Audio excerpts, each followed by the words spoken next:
तो एक लोटा पानी एक कलश में जल भर कर रख लीजिए और रात भर उसको रखे रहने दो। नवरात्र चल रहा है, उस कलश को रात भर रखकर सुबह सुबह उस कलश में एक बेलपत्र डालकर उस जल को नीम के पेड़ के नीचे 11 आम के जो पत्ते जिस डाली में लगे होते हैं, वो डाली कोमल सी डाली 11 टुकड़े महाराज एक कच्चे सूत से लपेटकर 11 बार उसका भाग जब उसको लपेट लोगे इस तरह से इकट्ठा करके, आगे का जो भाग है 11 बार कच्चा सूत लपेटने के बाद जो भाग पीछे का आगे का कोई भी हो उसको शहद में डुबाकर शिव जी को समर्पित कर दो। किस जगह पर रखना है? अशोक सुंदरी वाली जगह। अशोक सुंदरी की जगह जानते हो आप लोग, पहले भी आपको बताया है, आज फिर आपको वर्णन कर दें। जैसे ये गोल जलाधारी है, ये शिवलिंग रखा है, ये दो जहां से पानी बह रहा है बाबा के चरणारविंद, राइट में श्री गणेश जी का स्थान, लेफ्ट में कार्तिकेय का स्थान, बीच में अशोक सुंदरी की जगह। शंकर भगवान की 6 लड़कियां हैं। भगवान शंकर के 13 बच्चे, 13 बच्चों में से 6 लड़कियां, उस 6 लड़कियों में से एक लड़की का स्थान, भगवान शंकर की एक बेटी का स्थान, अशोक सुंदरी का स्थान सामने। पद्म पुराण में स्पष्ट किया यह स्थान अशोक सुंदरी का। शंकर भगवान की जलाधारी में पार्वती जी का हस्त कमल, ऊपर से जो एक एक बूंद पानी गिरता है, यह शंकर भगवान की 5 लड़कियों का स्थान है, जया, विषहरा, शामरीबारी, दौतली और देव। शंकर भगवान की 5 लड़कियां भगवान शंकर के मस्तक पे जल की धार गिरा रही हैं। बीच में जो अशोक सुंदरी का स्थान है महाराज, उस जगह पर शहद का मुख, जो शहद आपने भिंगोया है, उस शहद का मुख शंकर जी की ओर कर इसी चैत्र के महीने में, इन्हीं नवरात्रि में शंकर भगवान के उस अशोक सुंदरी की जगह पर शहद का भाग शिव जी की ओर रख दें। महाराज अगर घर में संपदा की कमी हो या कोई पैसा खा गया हो, रुपया नहीं दे रहा हो, पैसा अटक गया हो, तो उस शहद को शिव जी की ओर मुख कर उस आम के पल्लव की जो डंडी है उसको 11 डंडी को वहां रख दीजिए और उससे अपनी कामना कर आ जाइए। हो सके उस शहद में से थोड़ा सा शहद किसी रुमाल पर किसी कपड़े में लगाकर उसको रख लीजिए। जिस व्यक्ति से पैसे लेना है, जिस व्यक्ति से पैसे मांग रहे हो, उससे एक बार जाकर मिल लीजिए, एक बार उसको खबर कर दीजिए। बाबा चाहेगा भोलेनाथ तो नवरात्रि में ही पैसा वापिस आ जाएगा, अगर शिव कृपा कर दे। ये बाबा की करुणा। आम का पल्लव कोई साधारण नहीं जिसको कलश के ऊपर रखा जाता है, शिव की कृपा। जिस आम के पेड़ पर स्वयं कामदेव चढ़कर भगवान शंकर के तीसरे नेत्र द्वारा जलकर भस्म हो जाते हैं, वो आम का पेड़ साधारण नहीं हो सकता,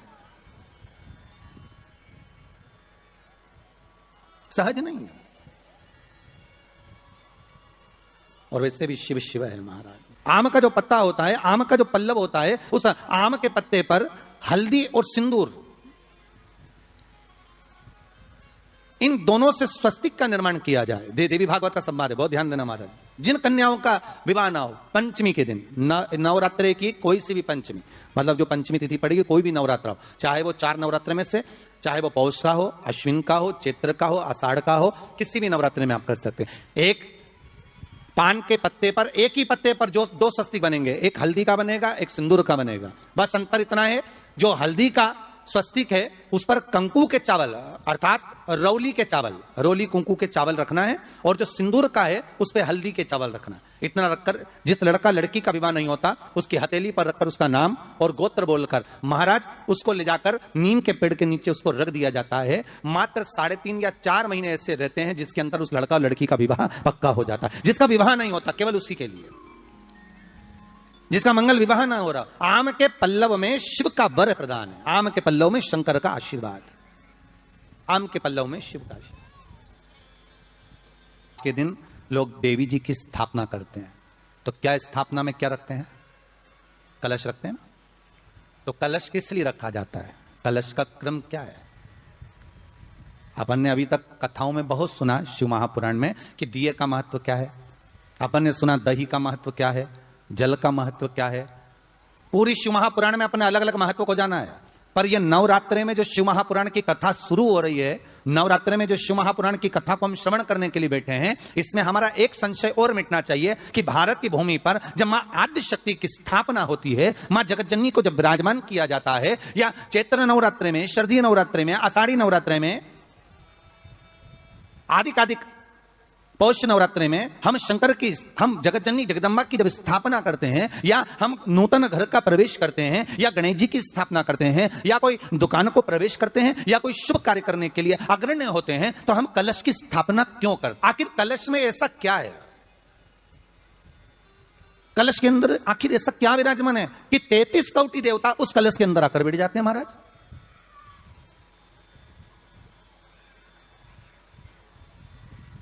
आप कोई यज्ञ करने जा रहे हो, आप कोई पोथी पुराण करने जा रहे हो, आप कोई अच्छा कार्य करने जा रहे हो, तो ब्राह्मण देवता कह देते कलश की स्थापना होगी, कलश की शोभा यात्रा निकलेगी, कलश यात्रा निकलेगी, कलश विराजमान होगा। और आज हर की पौड़ी पर, प्रयागराज में या उज्जैनी में, नासिक में जो बड़े बड़े कुंभ के मेले होते, कुंभ का मतलब भी तो कलश से होता है। उसकी महत्वता क्यों है? उस कुंभ की, उस घड़े की महत्वता कहां से प्रकट हो गई? शिव महापुराण की कथा कहती है महाराज, भगवान औघड़दानी शंकर स्वयं आद्य शक्ति जगदम्बा से कहते हैं कि जगदम्बा तू क्या चाहती है बोल। तो जगत जननी जगदम्बा कहती है कि जहां मैं हूं वहां शंकर है, ये आपने कह दिया, पर जहां शंकर है वहां पार्वती का होना जरूरी है। उसके लिए सिद्ध करने के लिए एक स्थान ऐसा बनाया जाए जहां पर शंकर विराजमान है और शंकर के साथ पार्वती विराजमान है। तो शिव जी ने कहा, पार्वती उसके लिए मैं तुझे एक सुंदर कलश का निर्माण कर देता हूं। कितना सुंदर लिखा है देवी भागवत के अंदर कि जहां कलश की स्थापना होती है उस जगह पर किसी देवताओं को बुलाने की जरूरत नहीं होती। 33 कोटि देवता उस जगह पर स्वतः विराजमान हो जाते, स्वयं 33 कोटि देवता स्वयं वहां विराजमान। और कितनी महत्वता कलश की महाराज। आप लोगों से भी निवेदन है, क्षेत्रीय प्रतिपदा है आज, जिनके घर में ज्यादा रोग हो, बीमारी हो, ज्यादा तकलीफें आ रही हो, कष्ट बढ़ रहा हो, बीमारियां बढ़ रही हो, या भय लग रहा हो, डर लग रहा हो, हृदय चित्त में कहीं ना कहीं आपको भय का भान हो रहा हो, तो एक लोटा पानी एक कलश में जल भर कर रख लीजिए और रात भर उसको रखे रहने दो। नवरात्र चल रहा है, उस कलश को रात भर रखकर सुबह सुबह उस कलश में एक बेलपत्र डालकर उस जल को नीम के पेड़ के नीचे, जहां चैत्री नवरात्रि में नीम के पेड़ के नीचे सारी विद्याएं, आद्य शक्तियां, सारी देवी उस नीम के पेड़ के नीचे विराजमान रहती हैं। उस कलश में एक बेलपत्र डालकर रात भर रखकर उस जल को पूरे घर में घुमाकर उस नीम के पेड़ के नीचे समर्पित कर दीजिए महाराज। घर में भय लगना बंद हो जाएगा, कोई बड़ी बीमारी आपको घेरेगी नहीं और उस बीमारी से, उस रोग से आप मुक्त रहेंगे। उस बीमारी से, उस रोग से आप मुक्त पाएंगे, वो बीमारी आपको घेर नहीं। कलश का इस संसार सागर से उबरने के लिए हम भगवान की कथा को अपने हृदय में, अपनी चित्तवृत्ति में, अपने मन में उतार लें।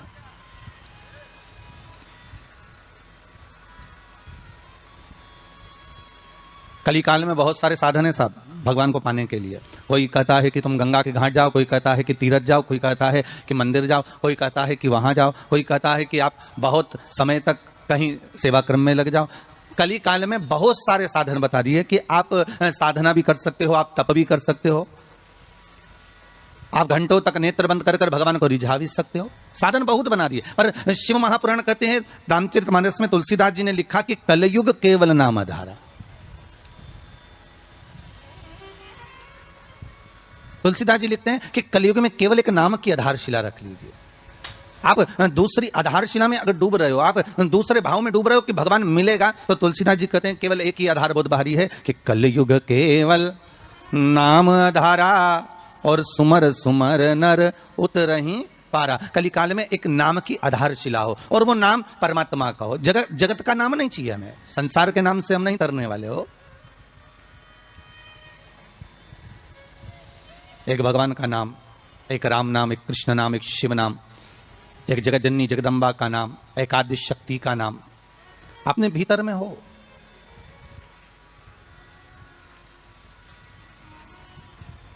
और फिर जब उस परमात्मा का नाम हम इस हृदय चित्त से लेंगे, उस परमात्मा के नाम में जब हम डूबेंगे, तो उसका आनंद भी तो बहुत ध्यान देना महाराज। कलश का जो मुख होता है, उस मुख पर भगवान विष्णु का स्थान होता है। किसका स्थान है? भगवान विष्णु का।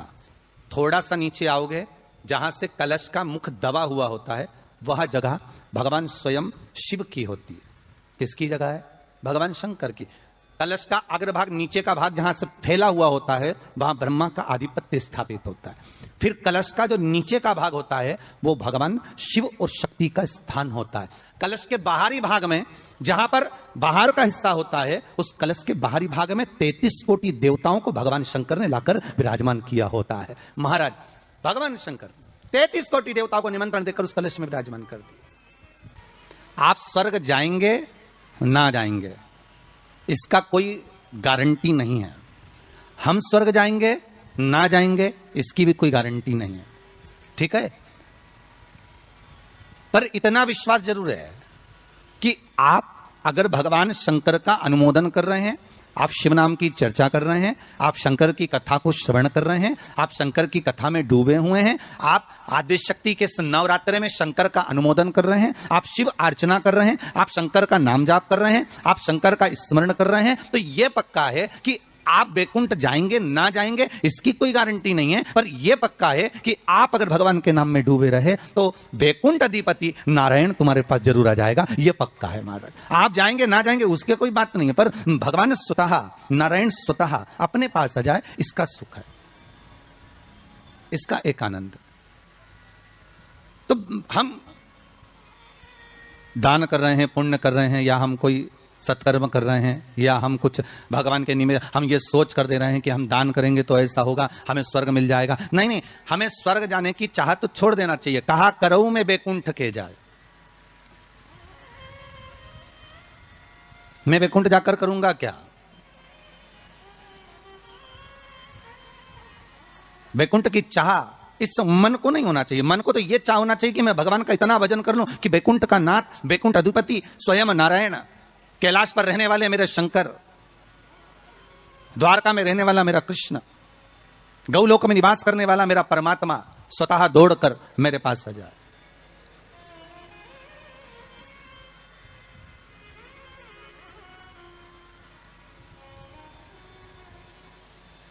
और उस परमात्मा को पाने के लिए महाराज केवल एक नाम का था। तो वैकुंठ आप जाएं या हम जाएं इसका कोई पक्का भरोसा या विश्वास नहीं, कोई ने लिख के भी नहीं दिया तुमको, और जो गए उनसे पूछ भी नहीं सकते कि तुम वैकुंठ में हो कि और कहीं हो। कि किसी ने फोन लगाया था गए हुए व्यक्ति को कि तुम कहां वैकुंठ में बैठे हो कि कहां हो, तो कोई बताने वाला भी नहीं है कि वैकुंठ गया कि नहीं गया, ये कुछ बोल भी नहीं सकते। पर एक बात और है महाराज, एक बात और अग्नि पुराण में कहा है कि किसी के प्राण छूटने के बाद अगर दुनिया के लोग जब उसको लेकर जा रहे हो, दुनिया के लोग उसको लेकर जाते समय दुनिया के लोग अगर बात कर रहे हो कि हाँ बहुत अच्छा था साहब, भगवत भजन में डूबने वाला था, स्मरण करने वाला था, दान करने वाला था, पुण्य करने वाला था, सत्कर्म करने वाला था, भगवान की भक्ति में डूबने वाला था, अच्छा व्यक्ति था, तो अग्नि पुराण कहती है ये मान लो कि वो जीव ने वैकुंठ का भाग ग्रहण कर लिया, वो वैकुंठ चला गया। और अगर किसी के जाने के बाद लोग कह रहे हैं अरे हौरे भैया अच्छा हुआ मर गया, बहुत प्राण खाता था, बहुत तकलीफ देता था, बहुत कष्ट देता था, बहुत परेशान करता था, बहुत दुख देता था, तो समझो कि हाँ भैया वो फिर नरक ही गया होगा, क्योंकि वो दुनिया को भी कष्ट देता है, उसकी चित्तवृत्ति में, उसके मन में ये आ जाता है कि मैं कहीं ना कहीं किसी ना किसी रूप में वैकुंठ जाना चाहता हूं। तो शिव महापुराण की कथा कर रही है, वैकुंठ का भाग तुम्हारे भाव में नहीं आना चाहिए कि हम वैकुंठ जाएंगे और हम वैकुंठ जाने का प्रयास करेंगे। नहीं नहीं, हमें वैकुंठ नहीं जाना, हमें वैकुंठ अधिपति नारायण को यहां बुलवाना है, हमें भगवान विष्णु को अपने हृदय में, अपनी चित्तवृत्ति में, अपने मन में आमंत्रित करना है। और जब भाव होगा महाराज, निर्मल जब भाव होगा तो भगवान को मिलने में फिर देरी नहीं हो सकती महाराज।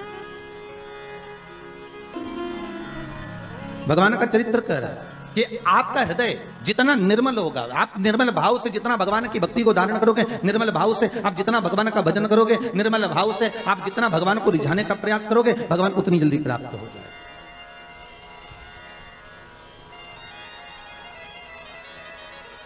उतनी जल्दी।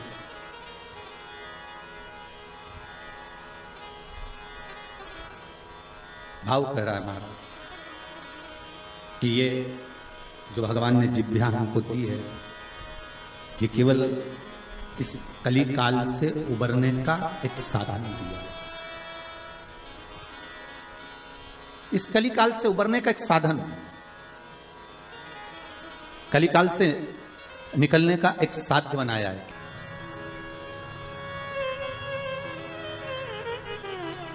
एक बार आद्य शक्ति मां जगत जननी जगदम्बा दुर्गा भवानी भगवान शंकर के पास जाती है